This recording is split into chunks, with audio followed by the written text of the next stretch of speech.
Paz y bien, hermanos, buenas noches. Realmente el tema de la Santa Misa es un tema muy apasionante, me apasiona mucho y he tratado de dividirlo, como le dije la vez pasada, en dos partes.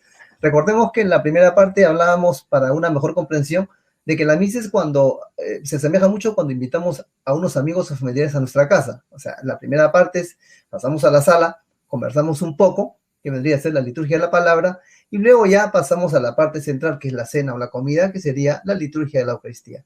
Entonces, sin más preámbulos, vamos a pasar a explicar esta segunda parte. Empecemos. Se dice que la misa es un sacrificio, porque Cristo es quien se sacrifica por nosotros. El sacrificio consiste en ofrecer o entregar algo a Dios para mostrarle a Él nuestro amor, que no solo es un sentimiento bonito, sino la esencia del amor es darle al otro algo de mí. Una persona te puede decir que te ama mucho y te quiere, pero si no es capaz de hacer nada por ti, no renuncia a sí mismo por hacerte feliz. Si no te lo demuestra, entonces no es amor. Otro ejemplo de sacrificio es el amor de los padres a los hijos.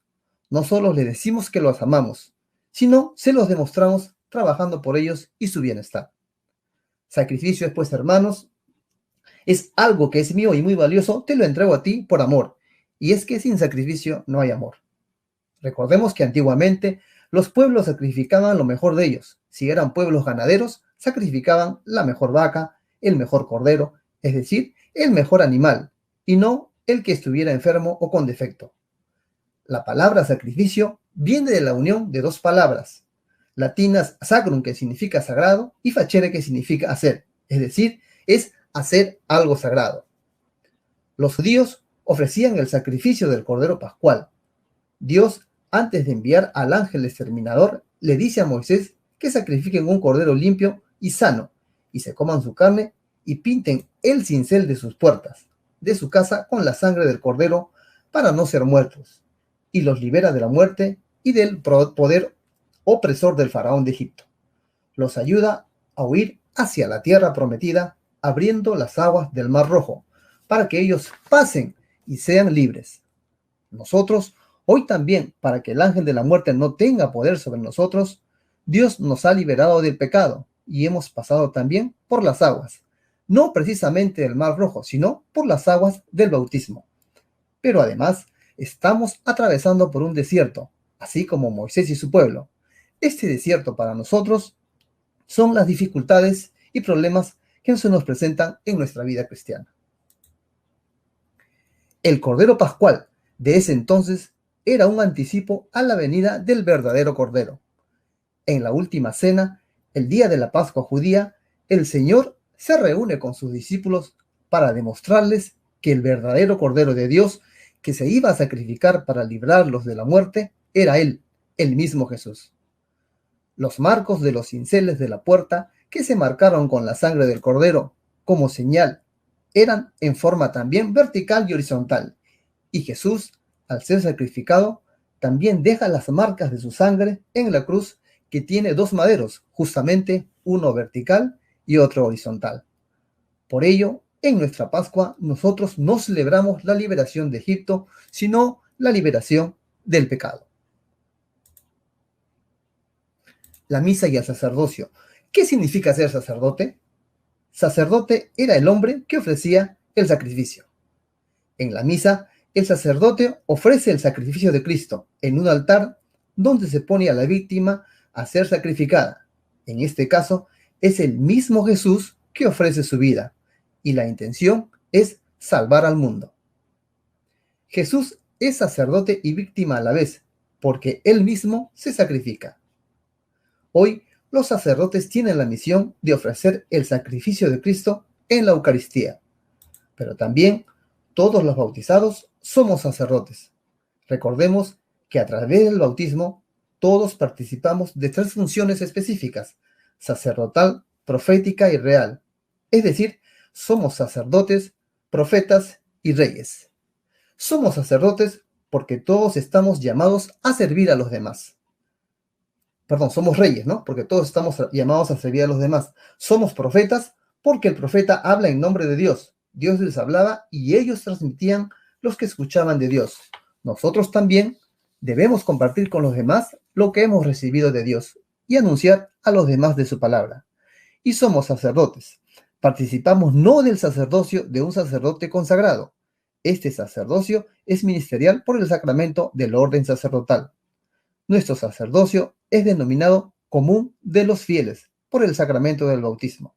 Esto significa que el sacrificio de Cristo en la misa lo ofrecemos todos, no solo el sacerdote en el altar. La misa no se escucha ni se hace, la misa se celebra. Y no es que vayamos a la misa solo a ser espectadores, como si fuera un show o a ver lo que dice el Padre, sino que la Santa Misa la celebramos todos, de una manera distinta. Cada uno tiene un lugar en esta celebración. Los sacerdotes celebran la misa presidiéndola y nosotros la celebramos en la asamblea. Nuestros sacrificios, agradables a Dios, pueden ser nuestras oraciones, nuestras tareas apostólicas, la vida conyugal, nuestro matrimonio, la vida familiar, el trabajo de todos los días, etc. Nosotros podemos unir toda nuestra vida al sacrificio de Cristo y ofrecerla en la Eucaristía. Es aquí que empieza la liturgia de la Eucaristía, ofreciendo el pan y el vino.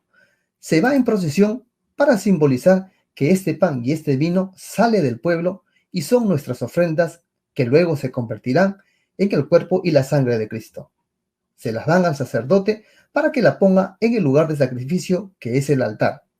El pan y el vino son frutos del trabajo del hombre. El sacerdote, al recibirlos, dice: Bendito sea, Señor Dios del universo, por este pan fruto de la tierra y del trabajo del hombre, que hemos recibido de tu generosidad y ahora te presentamos. Él será para nosotros pan de vida. Y cuando se presenta el vino, el sacerdote dice: Bendito sea, Señor, Dios del universo, por este vino, fruto de la vid y del trabajo del hombre, que recibimos de tu generosidad y ahora te presentamos. Él será para nosotros bebida de salvación. Al mismo tiempo que se hace el ofertorio, también pasan las canastas de la colecta, donde colocamos dinero. Ese dinero es fruto de nuestro esfuerzo, sacrificio y trabajo, y eso de corazón se lo entregamos al Señor para el mantenimiento de su iglesia. El pan es un alimento básico y que está al alcance de todos, y la Eucaristía es un alimento fundamental, porque es lo que nos sostiene. Es un alimento básico y también está al alcance de todos, no solo para alguien privilegiado. El vino simboliza la alegría, por ello la Eucaristía es el alimento fundamental que nos sostiene y que también va a ser la fuente de nuestra alegría. Recordemos que la palabra acción de gracias en griego significa Eucaristía. No olvidemos, hermanos, que Jesús multiplica este pan en la montaña y multiplica el vino en las bodas de Caná. Estos dos alimentos son los que Jesús transforma a través de estos dos milagros. Jesús nos quiere recordar que la misa también es un milagro, pues allí nuestros dones se convertirán en el cuerpo y la sangre de Jesús y va a alimentar a una multitud. Luego de presentar las ofrendas, de pan y vino al sacerdote, éste las levanta y se las ofrece a Dios, y luego las coloca en el altar para que éste se conviertan en el cuerpo y sangre de Cristo. El sacerdote coloca en el cáliz el vino y la mezcla con un poco de agua y hace una oración secreta que dice: el agua unida al vino sea signo de nuestra participación en la vida divina de quien ha querido compartir nuestra condición humana. Esto lo dice para que la humanidad, que somos nosotros, se una a la divinidad, que es Dios, y viceversa, pues Dios también se hizo hombre. Por eso, en la Eucaristía, nosotros participamos de la divinidad de Dios, así como Dios participó haciéndose humano. Luego de presentar las ofrendas a Dios, el sacerdote se lava las manos. Este signo viene de tiempos antiguos, donde el sacerdote recibía ofrendas tales como animales, alimentos y otras cosas, y por ende tenía que lavarse las manos.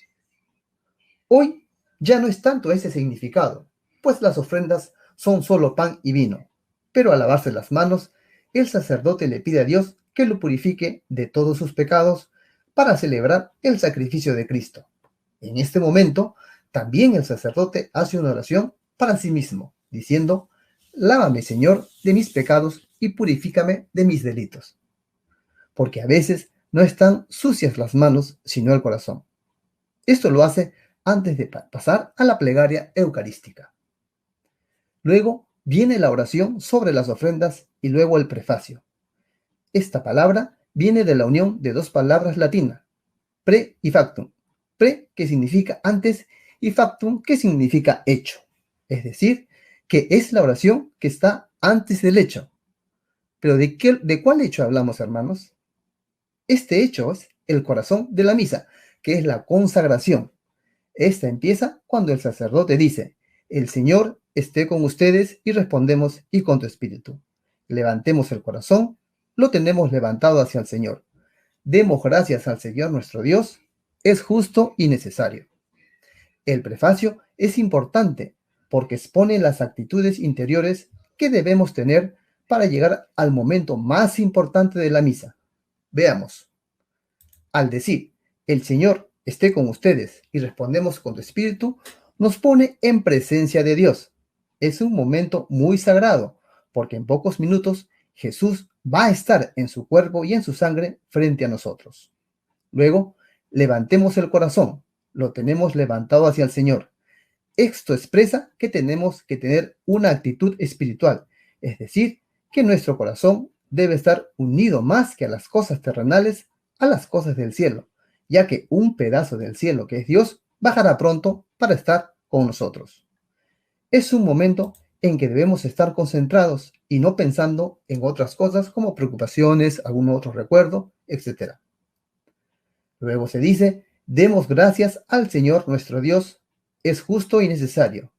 Y es que el prefacio, hermanos, es una acción de gracias, es un momento para agradecerle a Dios, y al responder es justo y necesario, lo hacemos, porque es justo para Dios por todas las cosas que hemos recibido en forma gratuita, y es necesario para nosotros por todo lo que significa Dios, y es bueno para nosotros tener un corazón agradecido y fiel a Dios. El santo es un himno que en su totalidad está tomado de las Sagradas Escrituras. La primera parte está tomada del Antiguo Testamento y la segunda parte está tomada del Nuevo Testamento. Decimos que es un canto de ángeles y de hombres, porque al culminar el prefacio se dice: y por eso, con los ángeles y los arcángeles y todos los coros celestiales, cantamos sin cesar el himno de tu gloria. En el Antiguo Testamento, en Isaías, capítulo 6, versículos del 1 al 5, dice: unos serafines, que son unos ángeles, se mantenían por encima de él y clamaban entre sí diciendo: Santo, santo, santo es el Señor, Dios de los ejércitos, lleno está toda la tierra de su gloria. Y en la segunda parte, ya el canto no sale de la boca de los ángeles, sino de la boca de los hombres. Recordemos cuando Jesús va entrando en Jerusalén. En el Nuevo Testamento, el Evangelio de Mateo, capítulo 21, versículo 9, se lee: Hosana al Hijo de David, bendito el que viene en el nombre del Señor, Hosana en el cielo. Al igual que las personas entonaban ese canto a la entrada de Jesús, nosotros también lo hacemos en la misa, porque Jesús también está a las puertas de encontrarse con nosotros. Debemos tener esa misma actitud de alegría y júbilo, de estar cerca del Señor y darle así la bienvenida.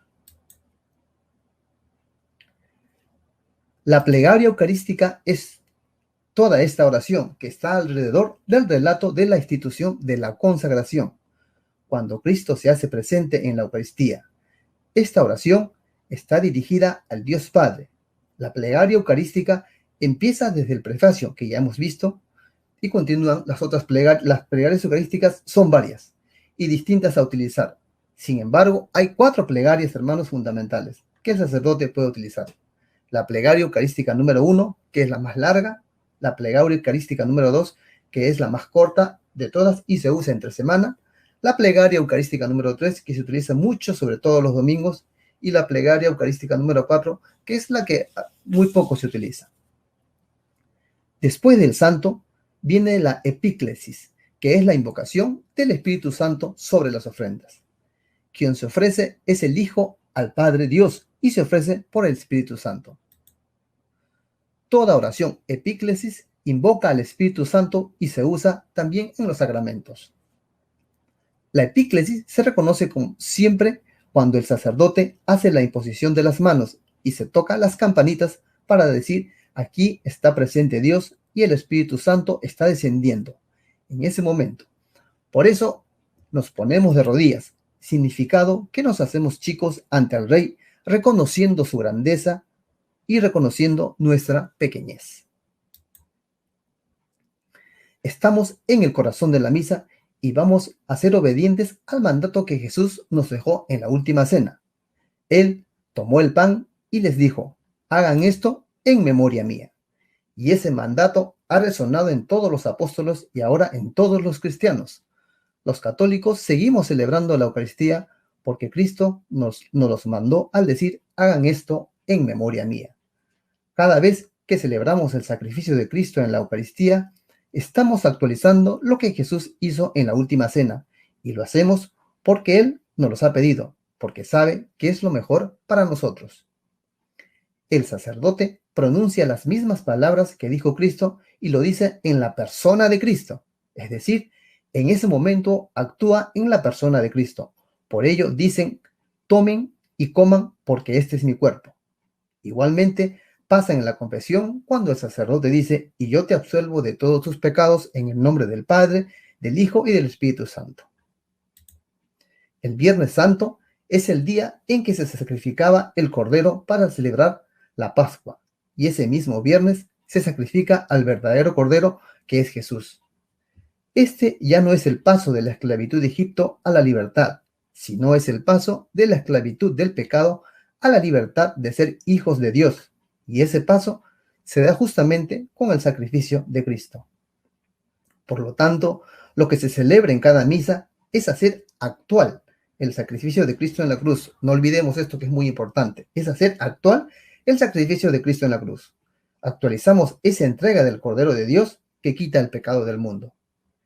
Es importante saber que en cada misa Cristo no se sacrifica nuevamente, pues Él solo se sacrifica una vez. Lo que hacemos en la misa es que ese único sacrificio que Cristo hizo, lo hacemos actual en el aquí y ahora. Este es el verdadero valor de la Eucaristía. El milagro que ocurre en cada misa es el milagro denominado de la transubstanciación, que es cuando el pan deja de ser pan y se convierte en cuerpo de Cristo, y cuando el vino deja de ser vino y se convierte en la sangre del Señor. Cuando se pronuncian las palabras con autoridad, las cosas suceden, como cuando Dios dijo: hágase la tierra, y la tierra se hizo. O cuando Jesús le dice al paralítico: a ti te lo digo, toma tu camilla, levántate y anda. Y el paralítico tomó su camilla, se puso de pie y se fue andando. Cuando Jesús le dice a su amigo Lázaro, que llevaba 3 días en la tumba: a ti te lo digo, Lázaro, sal de la tumba, y Lázaro salió de la tumba. Y cuando también le dice a María Magdalena: a ti te digo, tus pecados quedan perdonados. Y los pecados quedaron perdonados. Y es que Jesús, hermanos, tiene poder. Y cuando se pronuncian las palabras por las personas que tienen el poder, las palabras tienen la capacidad de transformar la realidad. Por ello, en la última cena, Cristo dijo: tomen y coman, este es mi cuerpo. No dijo: esto representa mi cuerpo, o acuérdense de mí cuando coman este pancito, o este pan simboliza mi cuerpo. Al igual lo hizo con el vino al decir: tomen y beban, esta es mi sangre. Y el vino deja de serlo para convertirse en su sangre. Cuando Cristo pronuncia estas palabras con autoridad por ser Dios, sucede la transubstanciación, donde pan y vino se transforman en cuerpo y sangre de Cristo. Es igual que cuando en un partido de fútbol alguien comete una falta en el área y un hincha grita penal, pero no sucede nada porque esa persona no tiene autoridad. Pero si el árbitro lo cobra, entonces es penal porque él sí tiene la autoridad. Es decir, las palabras de una persona con autoridad tienen la fuerza de cambiar la realidad. De esta manera, Dios podía cambiar la realidad. De la misma manera, el sacerdote que ha recibido esa autoridad de Cristo al decir en la última cena: hagan esto en memoria mía, tienen el poder de cambiar la realidad y hacer que el pan deje de ser pan y se convierta en el cuerpo de Jesús, y el vino deje de ser vino y se convierta en la sangre de Jesús. Hermanos, este es el milagro de la transustanciación. En la transustanciación no cambian los accidentes, sino la sustancia. Los accidentes de pan y vino permanecen. Es decir, si has comido el cuerpo de Cristo, este sabe a pan. Y si has tomado la sangre o hueles la sangre de Cristo, esta sabe a vino. Los accidentes de olor, color, sabor y textura permanecen, pero sustancialmente han cambiado a cuerpo y sangre de Cristo. Dios tiene el poder de hacer este milagro a través de los sacerdotes. Por ello es muy importante participar en la misa y en la cena del Señor. El Evangelio de Juan nos dice, en verdad les digo, si no comen la carne del Hijo del Hombre y no beben su sangre, no tendrán vida en ustedes. El que come mi carne y bebe mi sangre tiene vida eterna, y yo lo resucitaré en el último día. El memorial o amnesis que sucede después de la consagración consiste en hacer memoria de lo que estamos celebrando, pero no como un recuerdo lejano, sino que hacemos memoria para traerlo al presente, a la actualidad. Como dice la plegaria eucarística número 2, así pues, Padre, al celebrar ahora el memorial de la muerte y resurrección de tu Hijo, te ofrecemos el pan de vida y el cáliz de salvación, y te damos gracias porque nos haces dignos de servirte en tu presencia.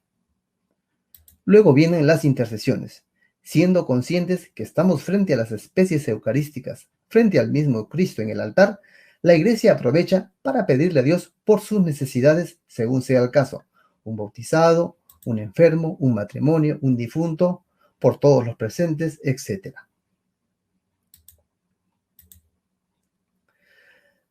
La doxología final es el momento final de la plegaria eucarística. Es cuando el sacerdote toma las especies eucarísticas, las levanta dirigiéndose al Padre y dice: por Cristo, con Él y en Él, a ti Dios Padre omnipotente, en la unidad del Espíritu Santo, todo honor y toda gloria, por los siglos de los siglos. Amén. Este es el amén más importante en toda la misa, hermanos, porque si la misa es un sacrificio, este es el momento en que la víctima del sacrificio, que es Jesús, es ofrecido y presentado a Dios. Por ello, este amén es llamado el gran amén, que tiene que ser dicho con mucha fuerza y convicción. El Padre Nuestro, esta es una oración linda y familiar. Cuando los discípulos le dicen a Jesús: Maestro, enséñanos a rezar, brota esta oración. Esta oración agrada al Padre, pues es la misma que salió de los labios de su Hijo Jesús. Cuando la rezamos, no lo hacemos con nuestras palabras, sino con las mismas palabras que Jesús nos enseñó al rezar. Al decir Padre Nuestro, estamos recordando que todos somos hermanos y nos invita a la hermandad, a la fraternidad, a la reconciliación. Dice el Papa Francisco que es una oración que no se puede rezar con enemigos o rencor en el corazón, ya que en esta misma oración decimos: y perdona nuestras ofensas, así como también nosotros perdonamos a los que nos ofenden. Por ello, es bueno que antes de rezarla estemos reconciliados con el hermano, si no físicamente, aunque sea de corazón. Y se da justamente antes de comulgar, porque justamente nos invita a la reconciliación, a unirnos como hermanos antes de recibir la comunión. También, al decir danos hoy el pan de cada día, no solo se refiere al pan material, sino al pan eucarístico, para que no nos falte el pan de la Eucaristía, que en estos tiempos de pandemia muchos no lo hemos podido recibir. Luego viene el rito de la paz. Este es un rito opcional que, si el sacerdote lo considera oportuno, invita a todos a que se den un saludo de paz. Es un momento simbólico, donde yo le deseo al otro la paz de Cristo, que es la verdadera paz, estar unidos a Él, y no la paz del mundo, esa que solo dura muy poco. Este no es un momento para caminar por la iglesia y hacer ruido saludando a todo el mundo, pues estamos enfrente de Cristo y debemos estar atentos al momento tan importante que se viene, que es la fracción del pan y el Cordero de Dios, y no debemos de distraernos. La oración del Cordero es la oración que conocemos y que dice: Cordero de Dios, tú que quitas el pecado del mundo, ten piedad de nosotros. Cordero de Dios, tú que quitas el pecado del mundo, ten piedad de nosotros. Cordero de Dios, tú que quitas el pecado del mundo, danos la paz. Mientras decimos eso, el sacerdote empieza a fraccionar la Eucaristía, que simboliza a Cristo que se fracciona, se quiebra, se entrega, que se sacrifica y que quita el pecado del mundo. Esta oración debemos repetirla con mucha devoción. Luego, el sacerdote levanta y muestra la hostia para que todos la miremos y dice: este es el Cordero de Dios que quita el pecado del mundo. Dichosos los llamados a la cena del Señor. Es decir, el verdadero Cordero es este y ya no el de la Pascua judía. Nosotros respondemos: Señor, no soy digno que entres en mi casa, pero una palabra tuya bastará para sanarme. Palabras que están en las Escrituras, cuando un soldado, el centurión romano, le pide a Jesús que cure a su criado y le dice que no es necesario que vaya donde su criado, porque dice también que no es digno de que él entre en su casa, pues es tanta la fe que le tiene que sabe que solo una palabra de Jesús bastará para que se sane. Y nosotros, al repetir las mismas palabras del soldado, estamos pidiendo tener esa misma fe, fe tan grande como creyente, porque tener fe no es creer en Dios, sino creerle a Dios. Existen algunas maneras de recibir la comunión, de pie y en la mano. No procede si las manos están sucias. Colocar la mano débil izquierda primero y la mano fuerte derecha debajo. No es bueno tratar de recibirla con los dedos. Hay que dejar que el sacerdote la coloque en la palma de la mano. Luego es importante revisar si han quedado partículas de la hostia en la mano y comérsela. Otra forma es en la boca. No procede en tiempos de pandemia, estos tiempos últimos que hemos tenido. Y hay otras personas que también la reciben de rodillas. Es importante siempre comulgar frente al ministro. Este es el momento en el que nos alimentamos del cuerpo y sangre de Cristo. Se llama comunión porque justamente cuando nos alimentamos, Cristo se hace uno con nosotros. Entramos en una unión común con Él. Cuando ingerimos alimento, cualquiera, este se hace uno con nosotros. Pero al comulgar sucede al revés. Cuando ingerimos a Jesús, nosotros nos hacemos uno con Él. Cada vez que comulgamos, nos vamos transformando más en Cristo. Y vienen los ritos conclusivos, el rito final. Terminamos la misa igual como la empezamos, es decir, con la señal de la cruz, y recibimos la bendición. Esta palabra viene de la unión de dos palabras, bien y decir. Dios dice bien de nosotros, nos da su gracia y nos transforma, nos va convirtiendo. Y luego el sacerdote nos invita a irnos en paz. Porque la paz no es no tener problemas, sino es estar unidos a Dios. Y así, con esa paz, puedo ir a anunciar el Evangelio a los demás.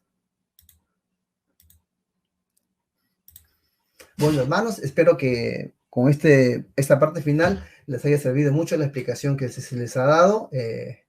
Es un resumen de realmente varios capítulos acerca de la misa, pero lo que lo he tratado de resumir en dos partes para una mejor comprensión de ustedes. Ojalá que les sirva mucho en su vida espiritual y que a partir del próximo domingo, cada vez que vayamos a misa, tengamos un concepto y una forma diferente de celebrar la Santa Eucaristía.